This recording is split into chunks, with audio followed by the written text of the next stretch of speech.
to town a-riding on a pony, stuck a feather in his cap and called it macaroni. L'histoire des Juifs américains, un feuilleton proposé et présenté par Gérard Inger. Bonjour. Nous avons vu que 2 500 000 Juifs environ se sont installés aux États-Unis entre 1880 et 1914, en provenance essentiellement de Russie et de Pologne, qui appartenaient à l'Empire tsariste.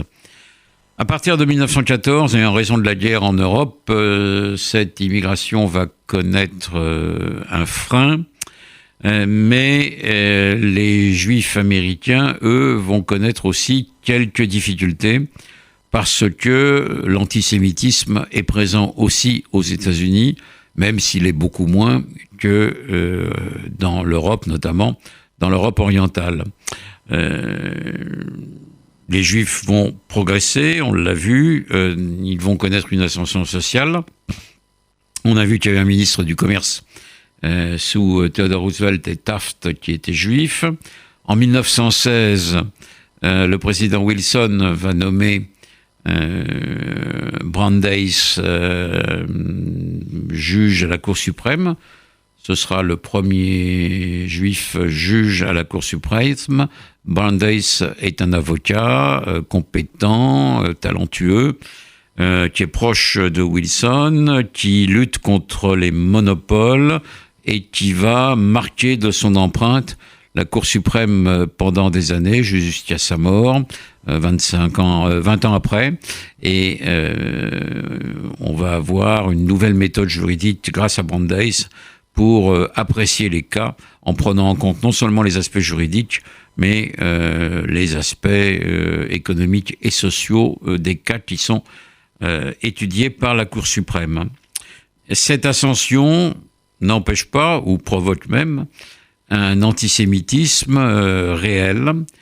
On le voit à plusieurs niveaux. Dès les années 1900, des grandes universités comme Harvard, sans le dire, pratiquent un numerus clausus à l'université, sous le prétexte fallacieux qu'il ne faut pas trop de juifs pour qu'il n'y ait pas d'antisémitisme. Mais ça ne sera pas officiel, mais réel. Dans beaucoup de clubs UP, à New York ou à Chicago, on trouve un antisémitisme qui aboutit à l'exclusion ou au refus de membres juifs. De manière encore plus forte, dans le Sud, le Ku Klux Klan est aussi antisémite que anti-noir. En 1912, Léo Frank, un juif, est accusé d'avoir tué une petite fille, une adolescente de 13 ans. L'enquête est bâclée, il est condamné à mort. Ça se passe en Géorgie. Le gouverneur, au vu des doutes qu'il a, commu la peine en travaux forcés à perpétuité, parce qu'il n'est pas certain du tout que ce soit Léo Frank qui ait commis le meurtre. Mais quand la foule apprend cela, elle sort Léo Frank de sa prison et le massacre à l'appel notamment du Ku Klux Klan.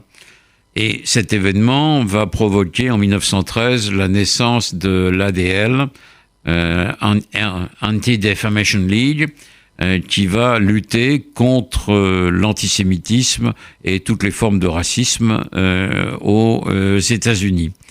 Donc un antisémitisme réel qui va se poursuivre dans les années 20. Au moment de la déclaration de guerre, les Juifs américains, contrairement à ce qu'on pourrait penser, sont partagés, en raison du reste de leur origine russo-polonaise. Se battre aux côtés des alliés français et anglais contre les Allemands, pourquoi pas, mais l'Empire tsariste est l'allié des Français et des Anglais, et beaucoup maintiennent une neutralité, et ceux qui sont d'origine allemande soutiennent plutôt la cause allemande.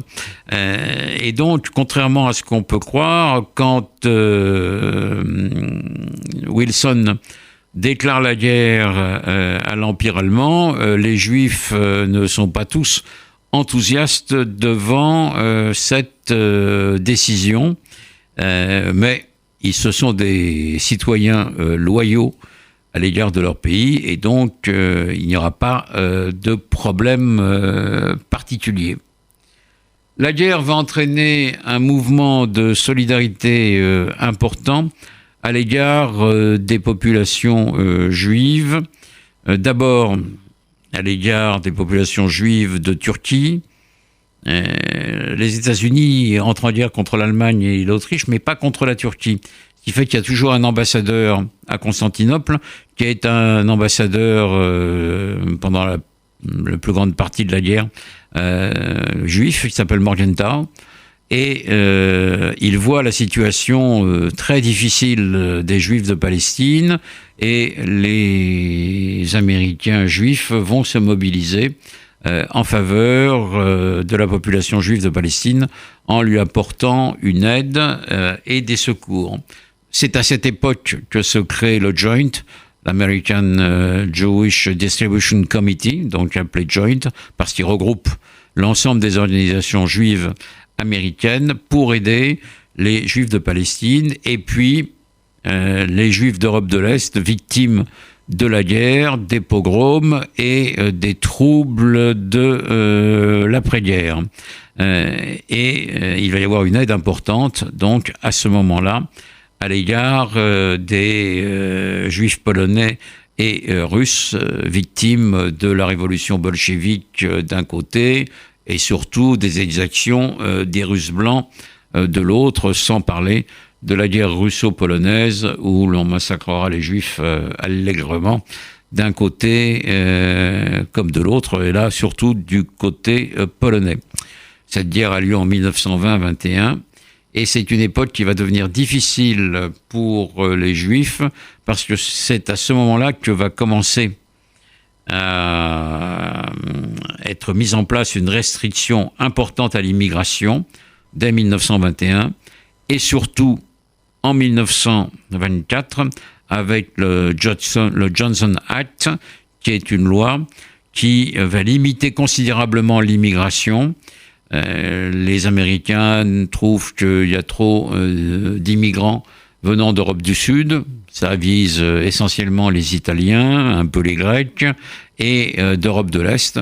Ça vise aussi bien les Polonais que les Russes, que les Juifs polonais et les Juifs russes, puisqu'il est décidé que ne pourront entrer en nombre de personnes que 2% de la population qui était là en 1890, 2% annuellement, ce qui limite drastiquement l'immigration juive aux États-Unis à partir de 1924. Et là, les choses vont quelque peu changer pour les Juifs en général et ensuite pour les Juifs américains.